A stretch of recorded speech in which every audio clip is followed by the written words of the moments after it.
The Keth Empire had ruled the galaxy for 12,000 years. No species had ever stood against them and survived. Their warriors were giants. They stood 9 feet tall. Their bodies were covered in black scales harder than steel. Their claws could cut through starship metal like paper. When the Keth came to a world, that world fell. But then humans arrived in the galaxy. And everything changed. Commander Velthos sat in his command chair aboard the warship, Dark Fang. He read the orders on his screen for the 3rd time. The words did not change. The High Council wanted him to find the human colony ship called Starward Horizon. It had crashed on a small moon called Era 7. He was to kill all survivors. The intelligence report said only 17 humans were still alive. 5 adults. 12 children. Velthos had fought humans before. During the border wars 3 years ago, he had watched human soldiers do impossible things. He had seen one human woman fight for 6 hours with a broken arm. He had seen human men carry their wounded friends through plasma fire. They did not give up. They did not surrender. They kept fighting until they could not move anymore. The Keth had won those battles, but they had paid a terrible price. For every human killed, they lost 20 warriors. The High Council had ordered a retreat. They said it was for strategic reasons. Velthos knew the truth. The Keth were afraid that now the Council wanted him to kill human children. The order made sense in a cold way. Kill them young, before they grow into dangerous adults. But something about it felt wrong to Velthos. He pushed that feeling away. Feelings were weakness. He had a mission. He called his lieutenant to the command room. Korvax entered and stood at attention. He was younger than Velthos, but already famous for his skill. He had killed more enemies than warriors twice his age. "We have orders," Velthos said. "Assemble the Crimson Fang." Korvax's eyes widened slightly. The Crimson Fang were the most elite warriors in the entire empire. 40 soldiers who had never failed a mission. They had conquered star systems. They had killed kings and generals. They were the best of the best. For 17 humans? Korvax asked. 5 adults and 12 children? The Council takes no chances with humans, Velthos replied. Not anymore. The Crimson Fang gathered in the transport bay. Velthos looked at them with pride. Each warrior wore armor that had seen 100 battles. Each carried weapons that could destroy buildings. They were monsters to every species in the galaxy. They feared nothing. Velthos gave them the mission briefing. He explained about the crashed ship. He explained about the survivors. When he mentioned the children, a few warriors shifted uncomfortably. Keth children stayed with their mothers for 3 years before entering warrior training. The idea of killing young ones was strange to them. Do not hesitate, Velthos ordered. Human children grow into human soldiers. We stop the threat before it begins. The warriors nodded. They were soldiers. They followed orders. During the journey to Era 7, Korvax spent hours reading intelligence files about humans. He read about their strange customs.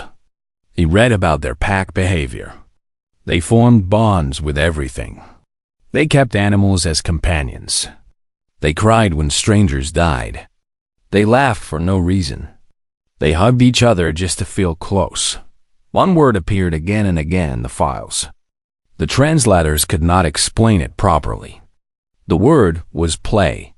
It seemed to mean activity without purpose, movement without goal, joy for its own sake. Korvax did not understand.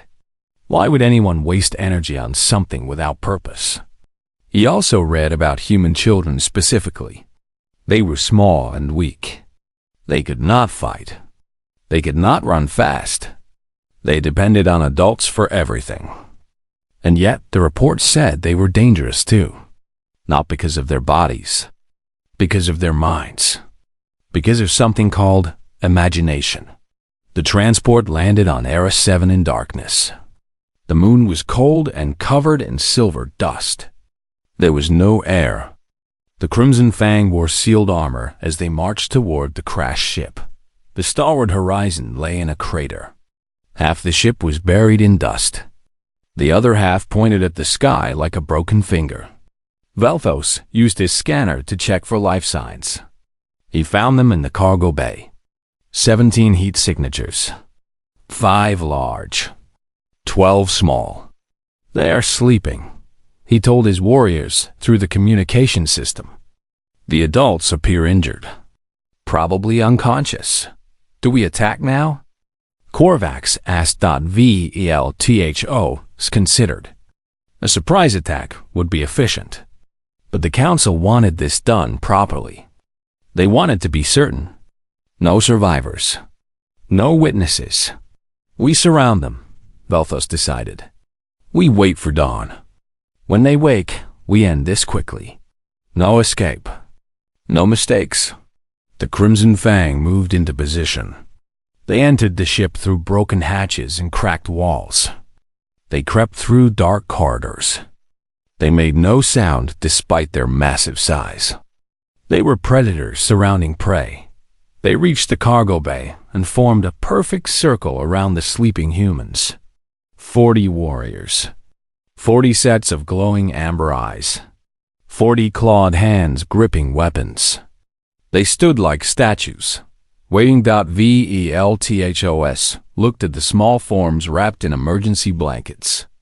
They looked so fragile, so helpless. This would be the easiest mission of his career. He had no idea how wrong he was. The Crimson Fang stood ready. The children slept peacefully in the center of the circle. Outside, the sky began to lighten. Dawn was coming to Era 7, and with it, something that would change the galaxy forever. Velthos watched the sleeping children and felt that strange feeling again. The one he could not name. He ignored it. In a few hours, this would be over. In a few hours, the threat would be ended. He was so very wrong. The first rays of pale light entered the cargo bay through cracks in the ceiling. The Crimson Fang stood perfectly still. They had waited for hours. Their muscles did not tire. Their focus did not break. They were trained to wait for days, if needed. Commander Velthos watched the sleeping humans. The 5 adults lay against the far wall. They were clearly injured. Medical patches covered their bodies. They did not move. The 12 children lay in a circle in the center of the room. They were wrapped in silver emergency blankets. They looked like small cocoons. One of the cocoons moved. Velthos raised his hand. His warriors tensed. This was the moment. A small face appeared from under a blanket. It belonged to a girl. She was perhaps 6 years old. She had dark hair that stuck up in messy directions. She rubbed her eyes with tiny fists. She yawned. Her name was Yuna. Yuna sat up slowly. Her blanket fell around her waist. She wore a simple blue sleeping shirt. She looked around the cargo bay with sleepy eyes, and she saw them. 40 giant figures surrounded her. They were covered in black armor. Their eyes glowed like hot coals in the dim light. Their claws were longer than her entire arm. They held weapons that hummed with deadly energy. They were the most terrifying thing she had ever seen. Velthos prepared to give the order. Yuna smiled. "Wow," she whispered. Her voice was full of wonder. "You're so shiny." Nobody moved. Not the warriors. Not Velthos. Not even Korvax, who stood closest to the child. They had prepared for screaming. They had prepared for crying. They had prepared for the adults to wake and fight. They had not prepared for this. Yuna crawled out of her blanket. She stood on wobbly legs. Then she walked directly toward Korvax. Her bare feet made soft sounds on the metal floor. She stopped in front of him and looked up. Korvax was 9 feet tall. He had killed more than 3,000 enemies in his life. He had conquered space stations and destroyed warships. He was one of the most feared warriors in the galaxy. A child shorter than his knee was looking at him like he was the most wonderful thing she had ever seen. Yuna reached out and touched his leg. Her tiny hand pressed against his black scales. "Are you a dragon?" she asked. "My brother reads me stories about dragons. You look like a dragon. Are you nice?" "The dragons in stories are sometimes nice." Korvax could not speak. His brain could not process what was happening. This creature should be running, should be screaming, should be afraid. Instead, she was touching him, asking if he was nice. "Commander," he managed to say through the communication system. "The target is not hostile." "Eliminate it," Velthus ordered, but Korvax did not move. His body refused the command. Something was happening inside him, something he had never felt before. The child's trust was doing something to his mind. Her lack of fear was breaking something in his warrior training. Yuna wrapped her arms around his leg and hugged it. "You're warm," she said happily. "Like a big heater." The noise woke another child. A boy of about 10 sat up. His name was Do-Yun. He was Yuna's older brother. He saw the massive warriors and his heart nearly stopped. His first thought was to grab his sister and run. But there was nowhere to run. They were surrounded. Then he saw Yuna hugging one of the giants. And the giant was just standing there, shaking slightly, not attacking. Do-Yun was smart for his age. He understood things quickly. These creatures had come to hurt them. But they were not hurting. Something was stopping them. And that something was Yuna. "It's okay," Do-Yun said softly to the other children, who were starting to wake. "Don't be scared. I don't think they want to hurt us." An 8-year-old girl named Swa sat up. She saw the monsters and gasped. "How do you know?" Do-Yun pointed at Korvax. The massive warrior was looking down at Yuna with complete confusion. His weapon hung at his side, forgotten. "Look at him," Do-Yun said. "He doesn't know what to do. They don't understand us." More children woke. Twins named Minho and Hanyo, both 8. A 7-year-old named Sahi. A 9-year-old named Junwoo. The oldest boy, Taeyong, who was 11. A shy 5-year-old named Nari. A small boy named Hajin, who was only 4. A brave 6-year-old named Bora, and the youngest, a tiny boy named Minsu, who was just 3 years old. They all saw the monsters. They all felt fear at first. But they also saw Yuna, still hugging Korvax's leg, still smiling, still completely unafraid. "Can I touch one too?" Hajin asked. He was 4 years old. He did not understand danger very well. Before Do-Hyun could answer, Hajun toddled over to another warrior. He patted the warrior's knee. "Hello," Hajin said. "I'm Hajin. You're really big. Are you a friend?" The warrior looked at Commander Velthos. His eyes were wide with confusion. His claws remained still. He had broken planetary defenses. He had killed enemy generals. He did not know what to do with a friendly 4-year-old.VELTHO, watched his elite force fall apart. One by one, the children were approaching his warriors. They showed no fear. They asked questions. They touched armor. They smiled. This was not in any training manual. This was not in any battle plan. The Crimson Fang had fought 1,000 enemies, but they had never faced creatures who approached them with trust instead of terror. Little Minsu, the youngest, walked straight to the scariest warrior he could find. This warrior was named Draxus. He had scars covering his face. He had killed 10,000 enemies. Other Keth feared him. Minsu looked up at him and raised his tiny arms. "Up?" he demanded. Draxus stared down at the child. He looked at his claws. They could crush stone. They could tear metal. But somehow, very slowly, he reached down. He picked up the tiny human with impossible gentleness. He held him against his chest. Minsu smiled, closed his eyes, and fell asleep immediately. Draxus stood frozen. He was holding a sleeping enemy, and he could not bring himself to do anything except keep him safe. "Commander," Draxus said. His voice was strange, almost broken. "I am compromised." Velthos looked at his warriors. The most elite soldiers in the galaxy. The most feared killers in the known universe.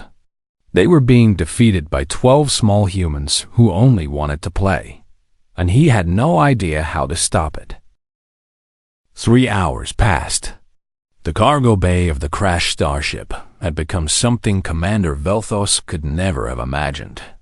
His elite warriors were everywhere, but they were not fighting. They were not killing. They were playing. The twins Minho and Haniel had made an amazing discovery. When light hit Keth's scales at the right angle, it broke into beautiful rainbow colors.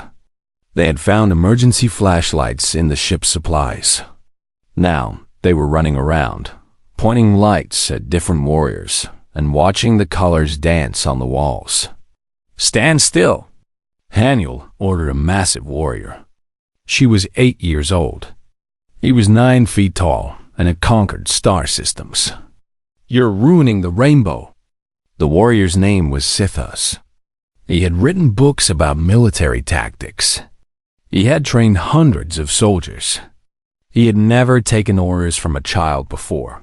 He stood completely still. "Good," Haniel said. "Minho, try this one next. His scales are even shinier." Minho ran to another warrior and pointed his flashlight. Red and blue and green light exploded across the ceiling. The twins laughed with joy. The warriors looked at each other with total confusion. In another corner, young Nari and little Heijun had invented a new game. They had turned a group of warriors into an obstacle course. Heijun was climbing up one warrior's leg. Then he crawled across the warrior's shoulders. Then he jumped to the next warrior. Then he climbed down and started again. "This one is taller," Heijun shouted happily. "I like this one better." The warriors stood frozen. They were terrified of moving. If they moved, they might drop the child. If they dropped the child, he might get hurt. They were warriors trained to kill. They were not trained to be playground equipment. Nari was smaller and more shy. She walked between the warriors' legs like they were trees in a forest. She hummed a little song. Sometimes she stopped and hugged a warrior's ankle before moving on. "You're all so nice," she said to no one in particular. "Like big statues that keep us safe." Nearby, Bora and Sai had started a different game. They had taken emergency blankets and put them on 3 warriors like ghost costumes. The silver blankets covered the warriors completely. Only their glowing eyes showed through. "Now you're ghosts," Sai explained. "You have to try to scare us. Say something scary." One warrior, whose name was Kreth, had once terrified entire planets. He tried to make a scary sound. "R," he said uncertainly. No, Bora shook her head. She was 6 years old and very serious about games. "That's not scary at all. Do it like this, Ra." "Ra," Kreth tried. "Better." Sai clapped. "Now chase us." The 3 warriors shuffled forward, covered in silver blankets, making growling sounds.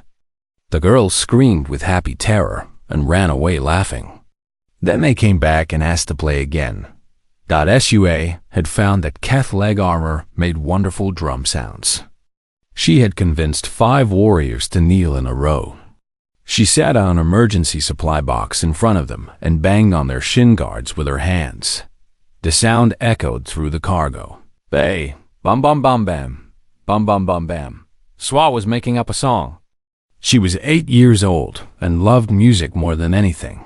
"This one sounds different," she said, knocking on one warrior's armor. "More like clang. I like it. You can be the special one." The warrior looked at Commander Velthos with desperate eyes. His communication was silent but clear. "Help me." Valthos had no help to give. The older children, Junwoo and Taeyang, had taken a more serious approach. They were trying to make friends through teaching. They had found emergency instruction manuals and were using them as playing cards. They sat in a circle with several warriors and tried to explain how card games worked. "You pick a card," Junwoo explained for the 5th time. "Then you put it down. Then I put one down. The higher number wins." "What is wins?" asked a warrior named Vorthos. He had conquered 3 moons. He did not understand games. "It means you beat me. You are better. You get the cards. And then I have..." "Paper?" "Yes." "Well, no. I mean, it's about fun. The winning is fun." Taeyang tried to help. "It's like a small battle, but nobody gets hurt. And you can play again and again." The warriors looked at each other. A battle where nobody got hurt. Where you could fight again and again. Where the goal was something called fun. This was very strange. "I will try," Vorthos said slowly. He picked up a card very carefully so his claws would not tear it. He was learning. In the center of all this chaos, Korvac still stood with Yuna attached to his leg. She had spent the last hour teaching him a clapping game. His massive claws made it difficult, but he was trying. "Pat your hands together," Yuna instructed. "Then touch my hands. Then clap again. See? It's easy." Korvax followed her movements. His claws clicked together awkwardly. But Yuna smiled at every attempt. "You're getting better." She encouraged him. And the most remarkable thing of all, Draxus still held sleeping Minsu. The scarred warrior had not moved in 3 hours. He had not spoken. He had not set the child down. He held the tiny human against his chest, as if protecting the most valuable thing in the universe. Other warriors watched him. Some with confusion. Some with something else. Something that might have been envy. Commander Velthos stood apart from it all. He watched his elite force being completely dismantled. Not by weapons.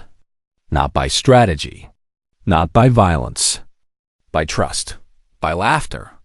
By small hands and big smiles in games he did not understand. He tried to be angry. He tried to feel like a failure.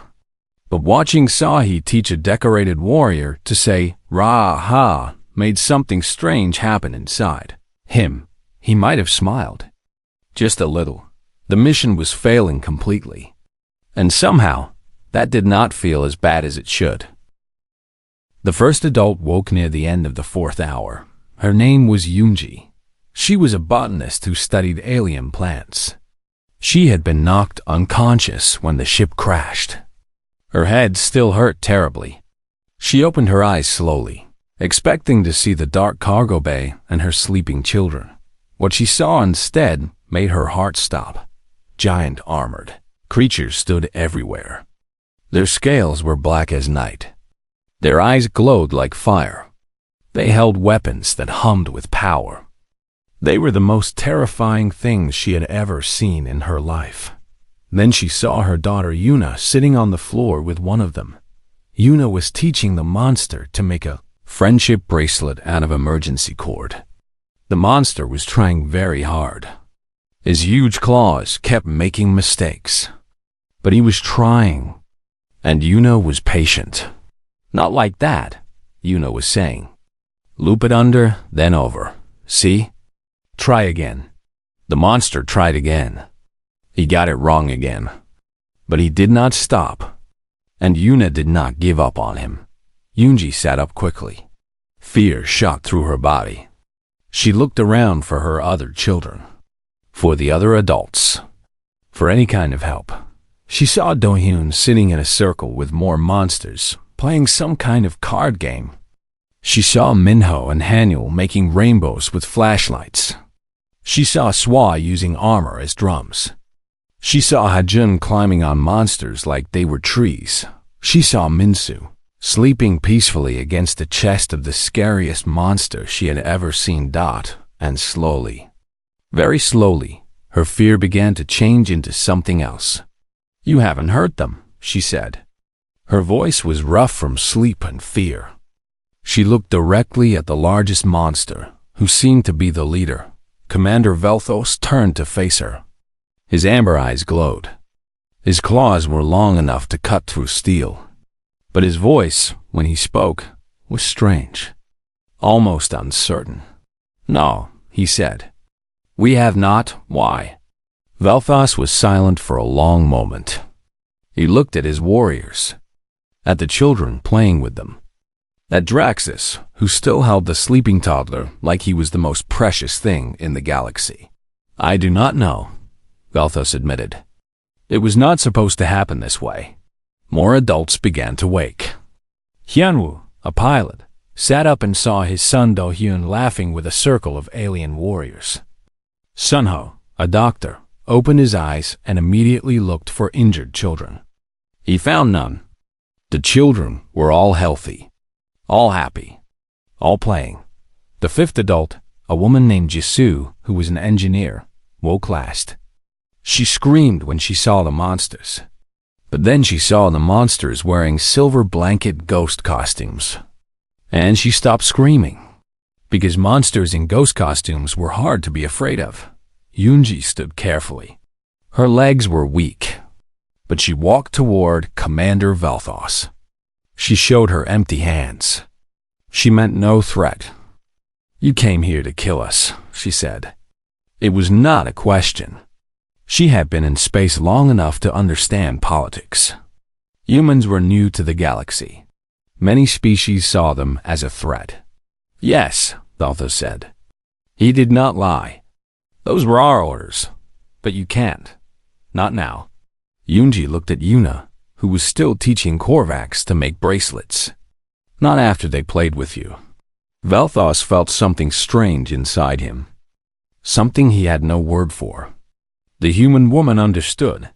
She saw what was happening, even though it should have been impossible. Lieutenant Korvax approached. Yuna followed him, holding onto his clawed hand like he was a family member. "Commander," Korvax said, "I have been thinking about what is happening. I have a theory. Speak."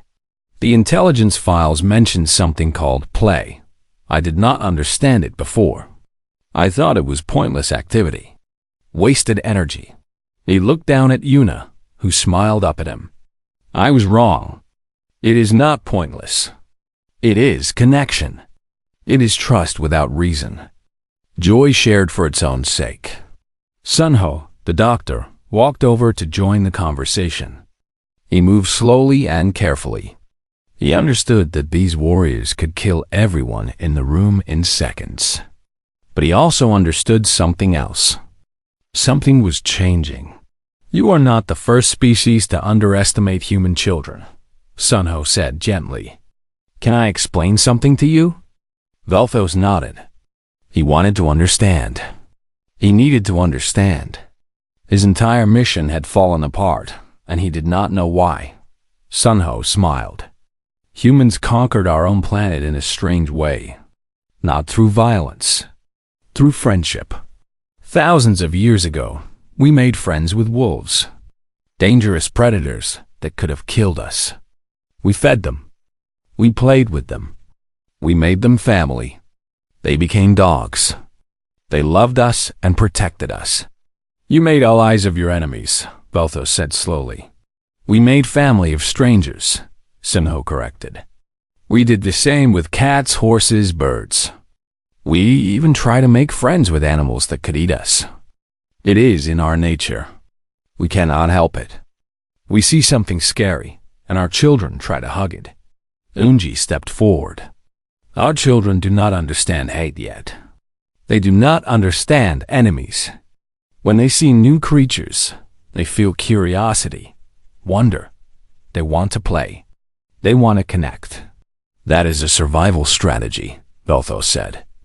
He was trying to fit this into his understanding of the universe. "No," Sunho said softly. "It is love. It is just love. We love easily. We love first and ask questions later. Our children, most of all. Across the room, little Minsu stirred in Draxus's arms. The toddler had slept for 4 hours against the scarred warrior's chest. Now he opened his eyes, looked up at the terrifying face above him, and smiled. Again, Minsu said. Then he closed his eyes and went back to sleep. Draxus looked at the other warriors. His eyes said something that needed no translation. He would die before letting anyone hurt this child. Volthos saw this. He understood it. One of his most dangerous warriors had been completely captured. Not by chains or weapons. By a 3-year-old who wanted to be held. We cannot complete this mission, Korvax said quietly. You know this, Commander. The warriors will not follow the order. I will not follow the order. It is impossible now. Velthus looked around the cargo bay. At the warriors playing Ghost. At the warriors being used as drums. At the warriors learning card games and making bracelets and serving as climbing frames. His elite force. The most feared soldiers in the galaxy. They had been defeated by joy. Yes, Velthos said finally. I know. Yunji watched the commander's face. She saw something change in his glowing eyes. Something hard became soft. Something cold became warm. Maybe, she thought, it was not just the children who could make friends of strangers. Maybe even commanders could change. Commander Veltha stood alone before the High Council of the Keth Empire. The council chamber was the largest room in the galaxy. 1,000 seats rose in circles around the central platform. Today, only the 12 High Counselors were present. They sat on thrones of black stone. Their eyes glowed with cold fire. They were the most powerful beings in the known universe. They were not happy. You failed, High Counselor Tiff said. His voice was ice. The Crimson Fang has never failed a mission. Not in 300 cycles. You were sent to eliminate 17 humans. You eliminated none. That is correct, Velthos said. He did not look away. He did not show fear. Explain yourself. Velthos took a breath. He had thought about this moment for the entire journey home. He had practiced what he would say. But now, standing before the council, all his practiced words seemed wrong. The humans have a weapon we cannot defeat, he said finally. The council stirred. Counselors leaned forward. Weapons were something they understood. What weapon? Tith demanded. Our intelligence showed no advanced technology on that ship. No hidden soldiers. Only injured adults and children. The weapon is not technology, Velthos said. It is not something we can scan or block or destroy. It is something in the humans themselves. In their nature. In their children especially. Speak clearly, Commander. Velthos struggled to find words. The Kef language had many words for violence, conquest, and war. It had very few words for what he had experienced in that cargo bay. Their children do not fear, he said. When my warriors surrounded them, they did not run. They did not cry. They did not attack. They walked up to us. They touched us. They asked to play. Play? Counselor Tith sounded confused. Activity without purpose. Joy shared for its own sake. The children treated my warriors as friends before any friendship was earned. They trusted us without reason. And that trust. Velthos paused. He remembered Yuna hugging Korvax's leg. Minsu sleeping against Draxus's chest. The twins making rainbows. Swa using armor as drums. That trust changes you. You are saying your elite warriors were defeated by affection? I am saying that when a small creature looks at you with wonder instead of fear, when it trusts you completely, when it treats you as family before you have proven anything, it does something to you. We are not built to resist this. We are not trained against it. The children simply loved us. And we did not know what to do. The council was silent. They had expected many explanations, ambush, hidden weapons. Unforeseen complications. They had not expected this. The Crimson Fang refused the order? Counselor Meth asked. Her voice was quieter than Teth's. Unanimously, Velthos confirmed. I ordered them to eliminate the targets. They could not obey. Several of my warriors have requested permanent assignment to protect the human survivors. One of my best soldiers has refused to release a human toddler from his care. This is madness, Teth growled. This is humans, Velthos replied. This is what makes them dangerous. Not their soldiers. Not their weapons. Not their ships. Their children can turn warriors into playmates. Their trust is stronger than our claws. Their love is a weapon we have no defense against. The council debated for 6 days. Velthos waited in a small room. The expected punishment. He had failed a mission. He had let his warriors refuse orders. These were crimes in the Empire. But on the 7th day, he was called back to the council chamber. And the decision surprised him. We are declaring humans a protected species, Counselor Tiff announced. His voice was bitter, but also something else. Perhaps respect. We will not engage them in combat. Not because we cannot win, but because winning would cost us too much. Velthos understood. Winning would mean killing children who only wanted to play. And that would break something in the Keth that could never be repaired.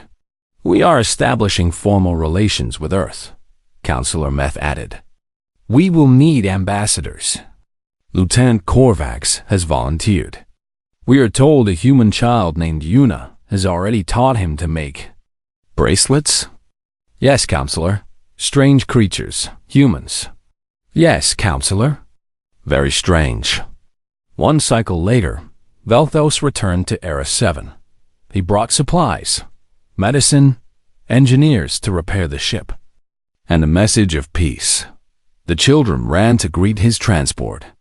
They did not see warriors. They saw friends. Yuna crashed into Korvax's legs before the shuttle doors were fully open. She had made him a new bracelet. It was purple and gold. He put it on immediately. Minho and Haniel had been practicing their rainbow light shows. They wanted to perform for the visitors. 3 warriors immediately volunteered to be Prisms.su. They had composed a new drum song. She called it the Monster Friend March. 6 warriors knelt in formation without being asked. And Draxus. Draxus had not left Minsu's side since the first day. When rescue ships finally came from Earth, Draxus went with them. He became Minsu's official guardian. The toddler's first word in Keth language was big, because he used it to describe his favorite monster friend. Taeyang and Junwoo had created a human Keth friendship committee. Their first act was teaching all 40 warriors to play hide-and-seek. The cargo bay was not big enough. They had to use the entire crashed ship. Warriors competed fiercely for the honor of being it. The galaxy changed. New spread of the Keth Empire, making peace with humans. Other species were confused. The Keth never made peace. They only conquered. What had happened? The answer, when it came, was impossible to believe. The most feared warriors in the known universe had been defeated by 12 children who wanted to make friends. Humanity's greatest weapon was not soldiers or ships or technology. It was their children, their capacity for joy, their instinct to love first and fear later, their power to turn strangers into family. And that was something no empire in the galaxy could ever defeat. Years later, Yuna became the youngest human ambassador to the Keth homeworld. Korvax was assigned as her personal guard. He still wore the purple and gold bracelet she had made him on. Eris-7. Minsu grew up with 2 fathers, his human parent and Draxus, who never fully understood human customs but always showed up for school events and birthday parties. The other children spread across the galaxy, carrying their strange human power with them, making friends everywhere they went, turning enemies into allies.